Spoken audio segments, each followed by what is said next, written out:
Reporting from Arkham Asylum, this is Mr. Rogues. In this video I count down my top 5 personal favorite Daredevil villains. Now, Daredevil isn't exactly known for having an amazing rogues gallery. He's known for having a couple of good villains, and then a bunch of forgettable losers. This is kinda true, but I do feel that there are a handful of overlooked gems in the DD rogues gallery. By the way, I thought I'd let you know that I will not be including Elektra on this list, because I don't quite consider her to be a full-on villain. I mean, she really is more of an anti-hero. Well, to be honest, I'm not really sure what she is, so just to make it easy, I'm just excluding her, okay? And of course, as always, feel free to rank your favorite Daredevil villains down in the comments, and without further ado, let's get into it. Number 5, the Owl. Leland Owlsley, aka the Owl. How subtle. The Owl is actually the very first supervillain created for Daredevil. So yeah, Daredevil's very first villain. Leland Owlsley, aka the Owl, was a crooked businessman who made his entire fortune from criminal activities. Eventually he was found out though and dropped the whole businessman front and openly became a mobster. This is when the Owl took control of the entire New York criminal underworld. So yeah, you could definitely say that he pretty much was a proto-Kingpin. Unlike Kingpin though, the Owl actually has powers, his most notable power being flight. Hence his namesake, well, and the fact that he also kinda looks like an owl. Later stories have also introduced additional owl-like powers, all of these powers being achieved through artificial means, so he wasn't born with any of them, and no, he's not a mutant.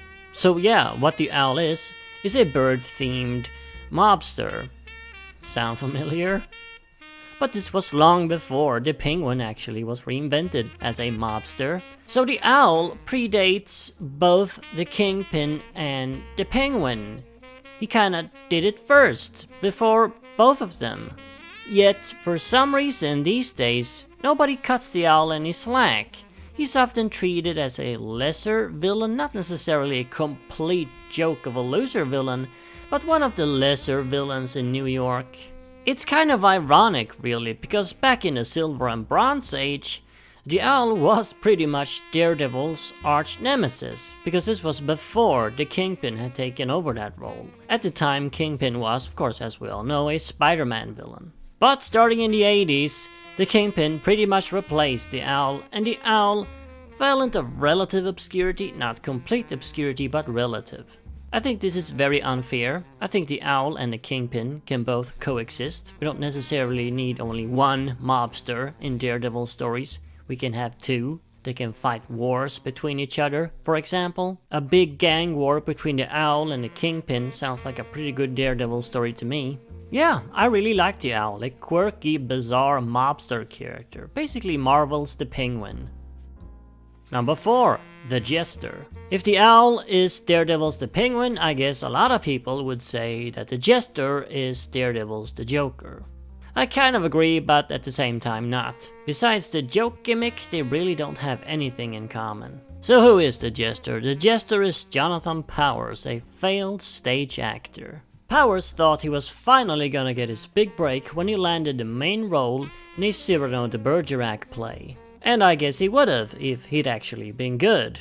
Turns out he stunk, and both the critics and the audience panned him. After this fiasco, the only parts Jonathan could get was in cheap comedies, where he was completely and utterly humiliated, over and over and over. So Jonathan naturally did what anyone would do in this situation. He became a supervillain, to strike back at society. Well, in Jonathan's case, it actually makes some sense. People laughed at him and ridiculed him during those comedy shows. And if it's the laughter they want, then it's the laughter they're gonna get. So Jonathan becomes a clown-themed villain, the Jester. Except the laughter is now on them. So yeah, beyond the clown gimmick, the Jester is really nothing like the Joker. I mean, the Joker is a pure evil maniac who loves killing people, and the Jester is a lot more sympathetic. He's not pure evil, he's just a bitter man who lives in a society. Well, I guess they are pretty similar after all. And I guess this means the Jester did it first too. He did the whole clown who lives in a society thing long before the Joker did it. Batman needs to stop ripping Daredevil off. Number 3. Typhoid Mary. Mary Walker, aka Typhoid Mary, aka Bloody Mary, is a woman suffering from dissociative identity disorder. She has multiple personalities, most of the time just 2, but in some stories she showcased up to 4 different personalities. It's mainly 2 though, Mary Walker and Typhoid Mary. As Mary Walker, she's kind, meek, timid, and innocent, but as Typhoid Mary, she's a sadistic, psychotic killer.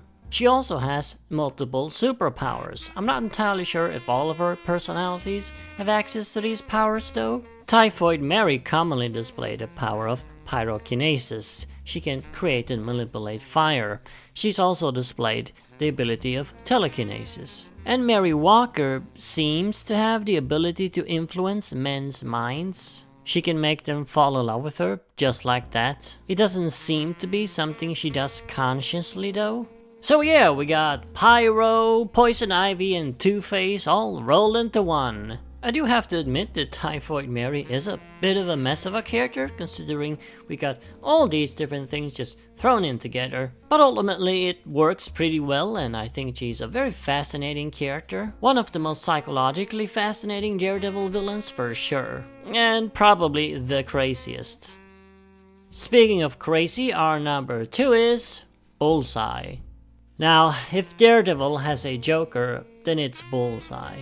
The two share a lot of similarities with each other, but neither of them are copies of each other by any means. Bullseye's true identity and background is just like the Joker's, shrouded in mystery.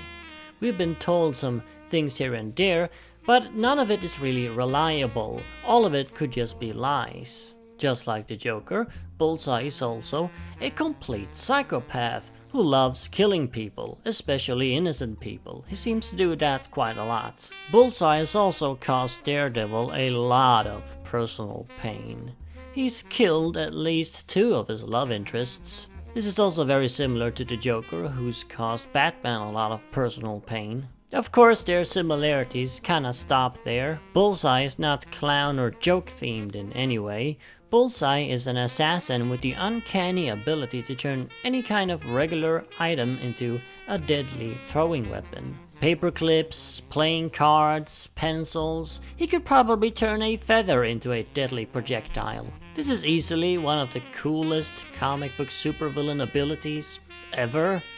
Of course, in universe they treat it as not a superpower, but just as some kind of skill he has. But come on, it's gotta be some kind of a superpower.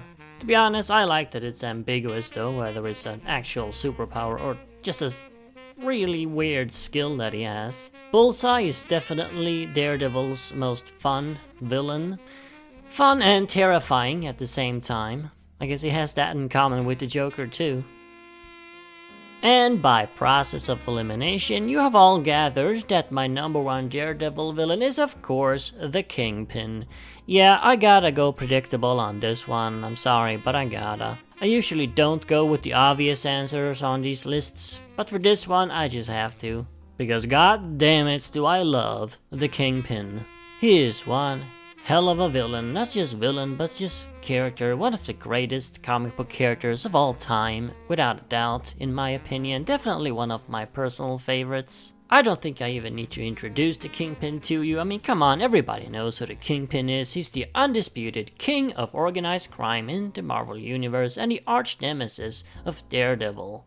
Arguably the arch nemesis of Daredevil. I mean, you could say that it's Bullseye, some people do, but I think more people lean towards the Kingpin. And of course, he isn't just a Daredevil villain, he's a big enemy of a lot of other Marvel heroes as well, most notably Spider-Man and the Punisher. He of course started out as a Spider-Man villain.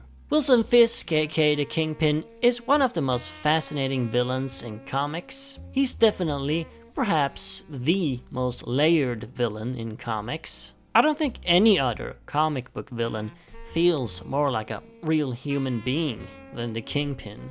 The Kingpin has been fleshed out and explored so many times across so many different stories and different media. He's been depicted through so many different angles. We've seen him be pure evil, we've seen him be sad and sympathetic, we've seen him make sense, we've seen him be completely insane. Basically, he's a layered, multifaceted human being. I also love the concept of the character. It's pretty simple but so great. This all-powerful mob boss who basically controls the entire city, and his physical appearance also symbolizes this huge mountain of a man, and it looks like it's all fat, but it is actually muscle, so he's not weak or out of shape in any way. He's actually extremely strong and powerful, almost inhumanly strong. He has a simple but great visual design. And I love the various outfits he wears. They're not really all that comic booky or outlandish, yet still flamboyant enough to make him stand out. His relationship with Daredevil is also extremely fascinating, of course. He's known for a very long time who Daredevil actually is, yet he doesn't really do anything about it. He lets him be, lets him live. There's this weird kind of understanding between the two, this kind of respect for one another. In a sense, they almost sort of seem like friends in a bizarre way. It's very fascinating, probably the most fascinating rivalry in any superhero comic. And there you have it. Those are my personal top 5 Daredevil villains. Tell me yours down in the comments. And of course, as always, remember, Arkham Asylum awaits you in the next video.